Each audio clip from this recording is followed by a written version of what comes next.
our capabilities inside the alliance with the ROK. We're going to continue to make sure that we're doing our part to make sure we have the capabilities on the peninsula to preserve a sense of security there. Second one, South Korea does not have nuclear weapons, but North Korea has nuclear weapons.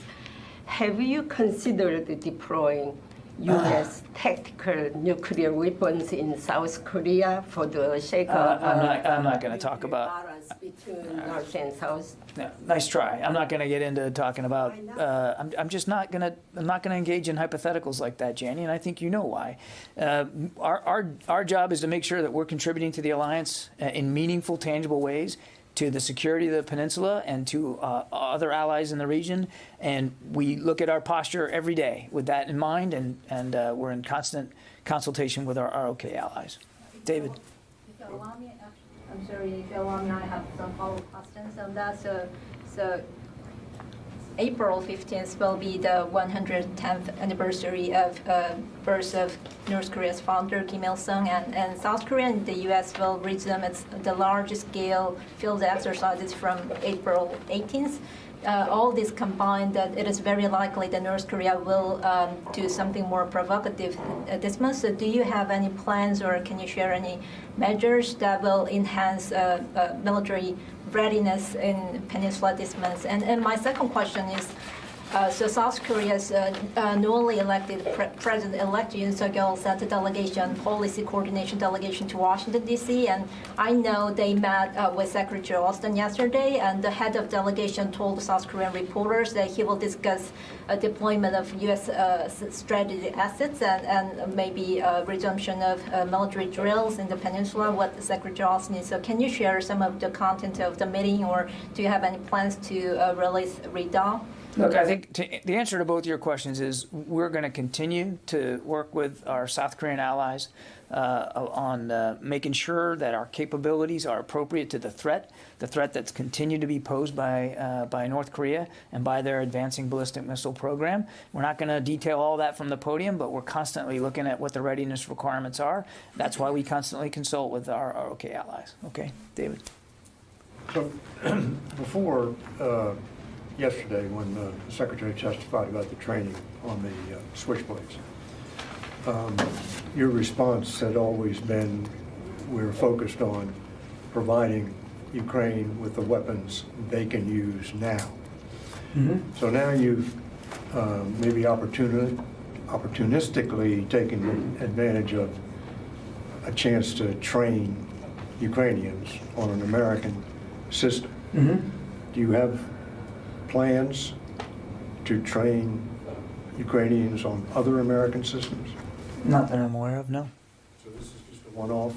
That's not a one-off either. I mean, we've identified in consultation with the Ukrainians that the Switchblade is a capability that they can use. It is not a very difficult system to learn, so we are going to get them into their hands, and we obviously want them to be able to use it effectively. So we took advantage of the fact that we had a small number of them here in the United States anyway to get them up to speed on the program, on the system, and we'll look to see if there needs to be additional training of additional Ukrainians on the Switchblade. We'll look to see how that might best be done, but I wouldn't call it a one-off, no. Well, just the one-off being the Switchblade, or would you train Ukrainians on other American systems that they could use?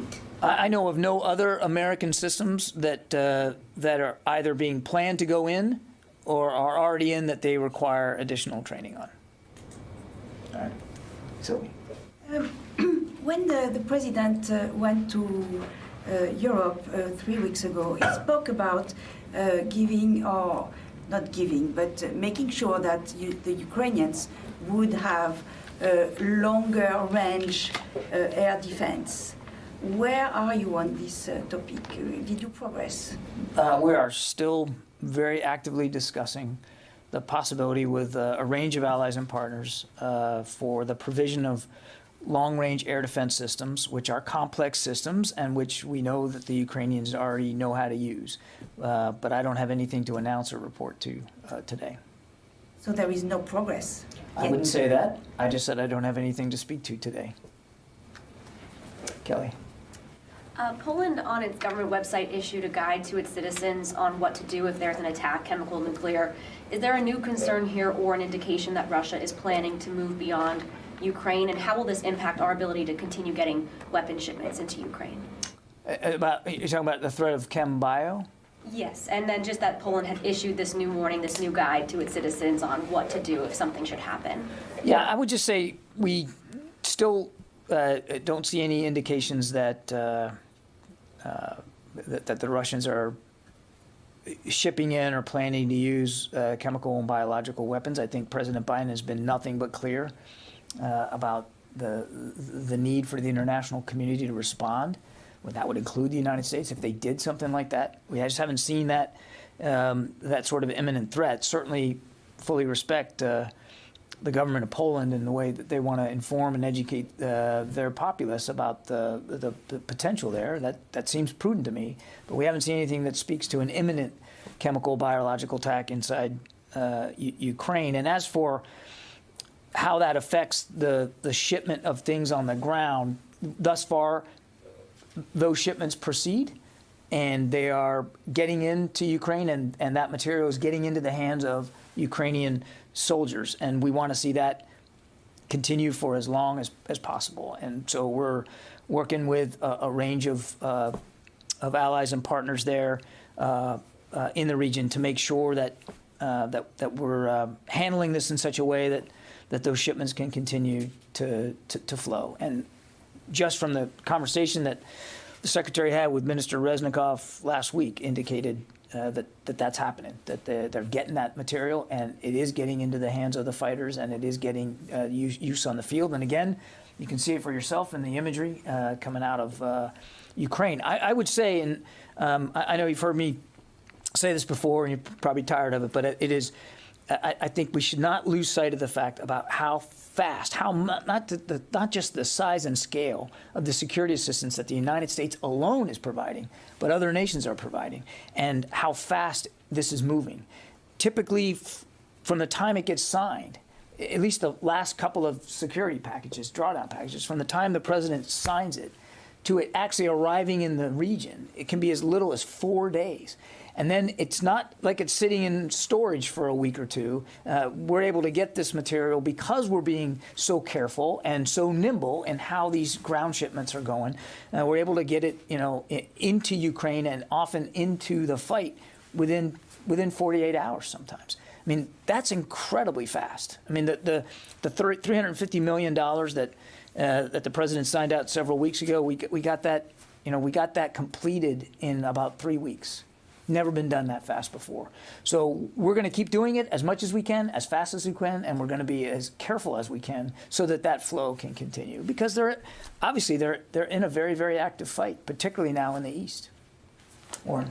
The $100 million, is that only replacement missiles for Javelin launchers, or are you sending in more launchers as well as more replacement missiles? I would just say, if you look at what we said, Oren, it's $100 million for anti-armor systems. Okay. Not just the missiles. And a question on the one of the things you said you'd send in Friday's announcement, the $300 million. You also said Puma, which is a surveillance drone essentially from the same company that produces Switchblades. Is that system something Ukraine has already been trained on, or does that also require? Is that also something they'll be trained on currently? Yeah, let me take the question. I don't know how much training they have on the Puma. I'll have to take it. Thank you. Yeah. Thank you. I want to ask you about AUKUS. That yesterday, the US, Australia, and UK announced they would work on the development of the hypersonic capability. So what is the benefit of AUKUS cooperation for the US development of hypersonic capability? Do you think such cooperation would expedite the fielding of hypersonic missiles? Will expedite the development of hypersonics? I don't think it's the intent to expedite the development of hypersonics, but I think it's to try to collaborate, coordinate, and probably learn from each other as we work towards improving hypersonic capability. But again, for the United States, we've been working on hypersonics now for many, many years. As you heard the Secretary say yesterday, it's a capability. It's not the capability. It's something we know we have to stay at it and try to improve. but there's a range, a mix of capabilities that we're going to need for his vision of integrated deterrence, and this is just but one of them. Okay. Let's see, Phil Stewart from Reuters. Hey there, thanks. Yesterday, Chairman Milley said that the war in Ukraine could go on for years. Is that your assessment? And if so, does that mean that the Pentagon assesses that Ukraine can't win this war, or is there winning that results in continued conflict? Phil, I don't think anybody knows for certain if the war isn't brought to an end through diplomacy, how long it could last. It's impossible to know that. I would tell you that it could end today.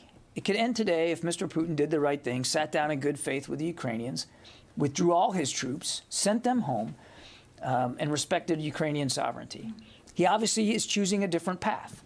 He's going to refocus his efforts on the eastern part of the country, a part of the country where he and his troops and his private military contractors have been violating Ukrainian sovereignty now for 8 years. The fact that he's going to concentrate in a smaller geographic area certainly presents the possibility that the violence will continue. It could even intensify in that part of Ukraine. And because we fully expect that the Ukrainians will keep fighting for this area, which belongs to them, and they've been fighting over it for 8 years, could extend the conflict longer than anybody wants to see it go. But you can't be perfectly predictive about this. And then once the war is over, whenever that is, and whatever that peace looks like, I think you can imagine that the international community is going to want to come together to help rebuild Ukraine, and that's going to take some time. Nobody knows for sure. And as for your question about whether they can win or whether we've given up on them winning, or does this mean that they can't win because we think it's going to go for a long time, the answer is absolutely not. Of course they can win this. And if you look at what they've been able to do just thus far, Mr. Putin has achieved exactly zero of his strategic objectives inside Ukraine. He didn't take Kyiv. He didn't topple the government. He didn't remove Ukraine as a nation state. And he's really only taken control of a small number of population centers, and even they weren't the ones that he was really going after. So Mariupol is still not taken. He's moved his forces out of Kyiv. He's moved his forces out of Chernihiv. They haven't taken Kharkiv. They haven't taken Mykolaiv in the south. I think the proof is literally in the outcomes that you're seeing every day. The Ukrainians are bravely fighting for their country, and they have denied Mr. Putin so many of his strategic objectives. So absolutely they can win. And we have to just keep reminding ourselves that there shouldn't be any need for us to even have to answer that question, because there shouldn't be a war in Ukraine, and Mr. Putin can end it today. Okay, that's it. Thanks, everybody. Did you have one more, Jen? I do, just on that issue. Is the U.S. goal strategic defeat of Russia? The U.S. goal is to make sure that Ukraine can continue to defend itself as they continue to work on a diplomatic solution here. And then the secondary goal is to make sure that we can bolster NATO's eastern flank so that we can deter any aggression, any potential aggression by Russia and by Mr. Putin. Thanks, everybody. No, I got to go. Thanks. Appreciate it.